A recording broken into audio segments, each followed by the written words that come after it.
नई बहू को मिला भुक्कड़ ससुराल। लड़के का परिवार अच्छा है, 3 नंद, माता पिता, साथ में 2 छोटे भाई भी हैं। लड़का इंजीनियर है और बहुत पैसे कमाता है। ये सुनते ही नैना के होश उड़ जाते हैं। 3 नंद, 2 छोटे देवर, ऊपर से सास ससुर के साथ मेरा पति, इतना बड़ा परिवार। अरे माँ, इतने बड़े परिवार में तो मैं परेशान ही हो जाऊंगी। काम भी करूं और उनके ताने भी अलग से सुनो। अरे बेटी, परेशान क्यों होती है? पंडित जी, मेरी बेटी के लिए ससुराल ऐसा दिखाओ जहां माता पिता और लड़का इकलौता हो, ताकि मेरी बेटी को ज्यादा परेशानी ना उठानी पड़े। चलिए, अगर ऐसी बात है तो ठीक है, मैं आपको एक अमीर घर का रिश्ता दिखाता हूँ। इकलौता बेटा है, साथ में माता पिता रहते हैं।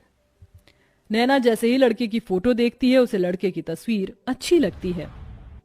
अरे लड़का तो अच्छा है, इकलौता है, परिवार भी छोटा है, और क्या ही चाहिए। माँ, मुझे लड़का पसंद है। ओहो पगली, चलो ठीक है, कोई लड़का तो तुझे पसंद आया। पंडित जी, अब आप इसी लड़के से मेरी बेटी के रिश्ते की बात चलाइए। हाँ हाँ बहन जी, बिल्कुल। फिर क्या था, पंडित उस अमीर घर में जाकर रिश्ते की बात कर लेता है। अब दोनों परिवार एक दूसरे से मिलने लगते हैं और उनका आना जाना लगा रहता है। बहुत जल्द शादी की तारीख भी निकल आती है। मुझे नहीं पता था कि इतनी जल्दी शादी की तारीख भी निकल आएगी। बेटी, अपने ससुराल में जाकर खुश रहना। खुश तो रहूंगी ही माँ, छोटा सा परिवार है, सुबह शाम रोटी, दोपहर में सोना, फिर रात को आराम करना। नैना को बहुत आसान लग रहा था, लेकिन वैसा होने नहीं वाला था। शादी होने के बाद जब वह अपने ससुराल आती है तो उसका ससुराल में घर बहुत बड़ा होता है, जिसमें उसे सफाई करने में ही बहुत ज्यादा समय लग जाता है। हे भगवान, अमीर घराने में तो आ गई, लेकिन यहाँ झाड़ू पोछा करते करते ही मेरी कमर टूट गई। तभी आवाज आती है, बहू, ओ बहू, अरे अभी तक तूने नाश्ता नहीं बनाया? नैना फटाफट सफाई करने के बाद अपनी सास के पास जाती है। माँ जी, बस रसोई में ही जा रही हूँ, मैं पहले सफाई कर रही थी। अच्छा सुनो, मेरी नंद और उसके बच्चे आज घर पर आ रहे हैं, उनके नाश्ते के लिए आलू के पराठे बना ले। और हाँ, शिवा आलू के पराठे नहीं खाता, उसे प्याज के पराठे पसंद है, उसके लिए वही बना देना। हेमलता ऐसा कहकर चली जाती है। लो जी, मिल गया ऑर्डर, अब इतने सारे लोगों के लिए पराठे बनाने होंगे। नैना ऐसा कहकर रसोई में चली जाती है, जहां वो बहुत सारा आटा गूंथती है। इतना सारा आटा गूंथने में ही मेरे हाथ दुखने लगे, अभी तो इनके पराठे भी बनाने हैं। नैना रसोई में आलू के पराठे बना ही रही थी कि हेमलता की नंद माहेश्वरी अपने बच्चों के साथ आ जाती है। अरे वाह, सही समय पर आई हो नंद जी, गरम गरम पराठे बन रहे हैं। बहू, चलो नाश्ते की टेबल पर ही बैठते हैं, वहीं पर बातें करेंगे। हेमलता पूरे परिवार के साथ नाश्ते की टेबल पर बैठ जाती है, जिसके बाद रसोई से नाश्ते की टेबल का सफर करते हुए नैना बहुत थक जाती है। हे भगवान, नाश्ते की टेबल पर आने आने में ही मेरी फिरकनी बन गई। मैंने तो छोटा सा परिवार समझकर इस घर में शादी की थी, यहाँ तो सबकी अलग ही फरमाइश चलती है। तभी नैना के पति शिवा की आवाज आती है। अरे नैना, मेरे प्याज के पराठे नहीं बनाए तुमने? अभी लाती हूँ जी। नैना प्याज के पराठे बनाकर अपने पति के लिए नाश्ते की टेबल पर लेकर आती है। ये लीजिए प्याज के पराठे। तभी माहेश्वरी कहती है, बहू के हाथों से पहली बार खाना खा रही हूँ, बहुत स्वादिष्ट है ये पराठे, ये लो तुम्हारा शगुन। इस तरह माहेश्वरी नैना को शगुन देकर जाती है। सब लोग बहुत खुश होते हैं, लेकिन नैना बहुत ज्यादा थक जाती है। सबके सो जाने के बाद वो सबके जूठे बर्तन भी धोने लगती है। आज तो पूरा दिन हो गया, मुझे लेटने का समय ही नहीं मिला। नैना बर्तन धोने के बाद अपने कमरे में जाने ही वाली थी कि तभी उसके ससुर उसे कॉफी बनाने के लिए कह देते हैं। अरे सुनो बहू, जरा 1 कप कॉफी बना देना। अभी बनाकर लाती हूँ पिताजी। नैना दोबारा रसोई में जाती है और कॉफी बनाकर अपने ससुर जी के लिए लेकर आती है। आखिरकार उसे थोड़ी देर के लिए अपनी कमर सीधी करने को मिल जाती है, लेकिन फिर शाम की अलग फरमाइश शुरू हो जाती है। बहू, शाम के खाने में वेज बिरयानी, शाही कोरमा और चावल बना लेना। फिर से कोई आ रहा है क्या माँ जी घर पर? अरे नहीं, ये तो शिवा को बहुत पसंद है, इसीलिए बनवा रही हूँ। ठीक है माँ जी। अब शाम का खाना बनाने के लिए नैना फिर से रसोई में जाती है और खाना बनाते हुए खुद से ही कहती है, हे भगवान, कैसा परिवार मिला है मुझे।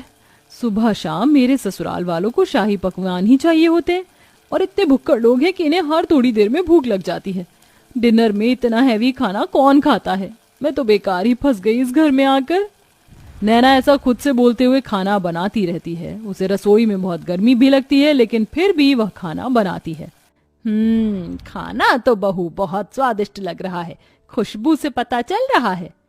हाँ हाँ, मेरी मेहनत जो लगी है, स्वादिष्ट तो होगा ही। नैना भी खाने की टेबल पर बैठकर खाना खाने ही वाली थी कि तभी किसी के आने की दस्तक होती है। हेलो गाइस, मेरे बिना ही खाना खा रहे हो? अरे बेटा चिराग, तुम यहाँ विदेश से कब लौटे? मेरे साथ मेरे कुछ दोस्त भी घर पर आए हैं। आज ही हम ऑस्ट्रेलिया से इंडिया आए हैं। कितने दिनों बाद तुझे देख रहा हूँ नैना।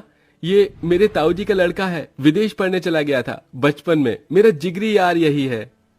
जाओ नैना, इन सब के लिए भी खाना परोस कर ले आओ। अगर रोटी कम हो तो और बना लेना।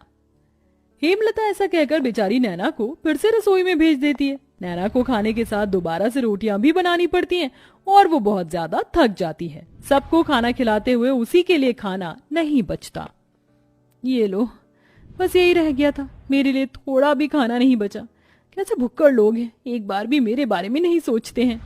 नैना को बहुत बुरा लगता है। वो अपने कमरे में सोने चली जाती है। इसी तरह जब भी वह कुछ बनाया करती तो सारा खाना उसके ससुराल वाले ही खा जाते हैं और उसके लिए कुछ नहीं बचता। ऊपर से घर में मेहमानों का आना जाना लगा ही रहता है, जिसके चलते एक दिन नैना की बहुत ज्यादा तबीयत खराब हो जाती है। इनके शरीर में बहुत ज्यादा थकावट है। लगता है काफी दिनों से जरा भी आराम नहीं मिला है, इसलिए शरीर में कमजोरी हो गई है। ये मैंने दवाइयां दे दी हैं, बस आप इन्हें थोड़ा आराम करने दीजिए, जल्दी ही ठीक हो जाएंगी।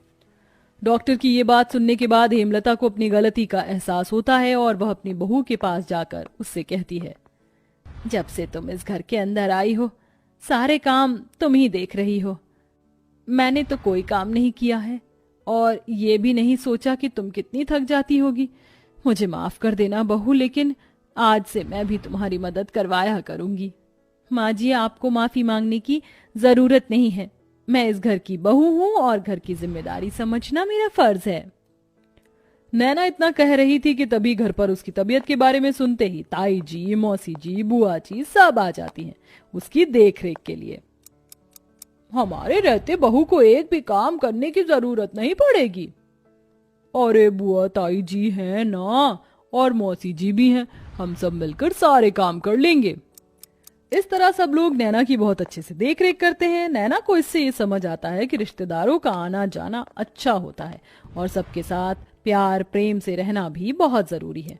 जैसे ही वो ठीक हो जाती है, वो पहले की तरह फिर से घर की सारी जिम्मेदारियां खुद उठा लेती है। चलिए, आप सभी आज खाने की टेबल पर बैठिए। अब मेरी तबीयत बिल्कुल ठीक है। मैं आप सभी के लिए आपकी पसंद का खाना बनाऊंगी। नैना ऐसा कहकर रसोई में चली जाती है। पीछे से हेमलता आती है। अब से मैं भी तुम्हारी रसोई में मदद करवाया करूंगी और मैं जानती हूँ आखिरी में तुम्हारे लिए कुछ नहीं बचता, इसलिए पहले ही तुम अपने लिए खाना निकाल लिया करना। ये सुनते ही नैना को बहुत खुशी होती है और उसे अपनी माँ की याद आ जाती है, जिसकी वजह से उसकी आंखें भर आती हैं। अरे ये क्या बहू, तू रोने क्यों लगी? बस आज आपकी बातें सुनकर मुझे अपनी माँ की याद आ गई। हेमलता उसे गले से लगा लेती है। इस तरह दोनों सास बहू मिलकर घर को संभालती हैं और एक साथ खुशी please subscribe my channel. Thank you.